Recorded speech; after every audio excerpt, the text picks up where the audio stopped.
Draped in awards and described as dance music darlings, the Japanese Popstars are the latest in a long line of dance artists making it big on the world stage, without the mainstream ever knowing their name. In 2 years, the trio from Belfast and Derry have quite literally delivered their sound to the world, with tours taking in the US, Australia, Japan and beyond.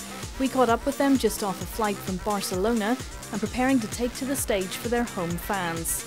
It's once you come back into the club and the energy sort of lifts you up in the music, and that's, if that doesn't lift you, then you can't do this job, because you're constantly in a state of jet lagness and not having enough sleep and having big panda black eyes like I have. So the energy has to come from the music and from the crowd and the vibe.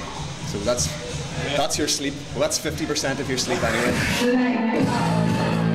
Their tours may take them all over the world, but for the boys it's all about playing to a home crowd. The clubbers here are so loyal to any of the acts that come from Northern Ireland, and the likes of Fergie would have been sort of the first guy to really break through. He would have always had that when he came home. You know, people would have followed him wherever he went, and we're lucky to sort of have some sort of, it's not as big as he has it, but you know, it's there. You really do feel that vibe that no matter where you go. And like even in Barcelona last night, the front row were all people from Northern Ireland.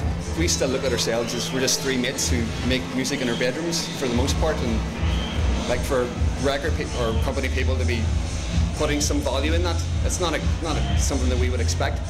So it's all really nice to have, but I don't think we'd take too much or put too much emphasis or take too much out of it, because every week there's somebody else who's hotly tipped, and there's a whole industry behind hotly tipping people.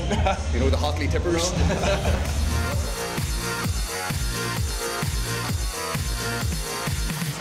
DJ may not be top of every parent's wish list for their kids, so what do the boys' families think of the Japanese Popstars? My granny used to live with me when I started making the music, and she used to call it the bang bang music. So I used to say to her, I make bang bang music. And that was her phrase. I'm still the innocent ginger blue-eyed boy. they don't believe I go out to clubs and stuff like that. I sit on a Saturday night and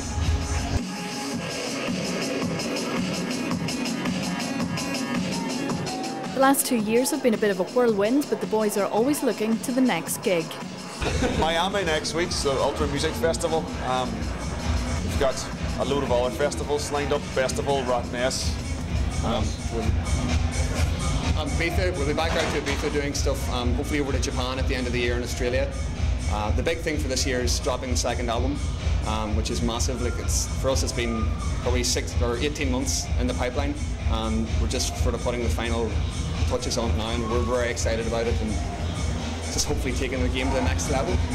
And we're lucky, and we appreciate the fact that we're lucky, and we know to work hard at it, because it's not every day you get given the chances that we be given. So just grab them with both hands and don't let go. That's the way I look at life.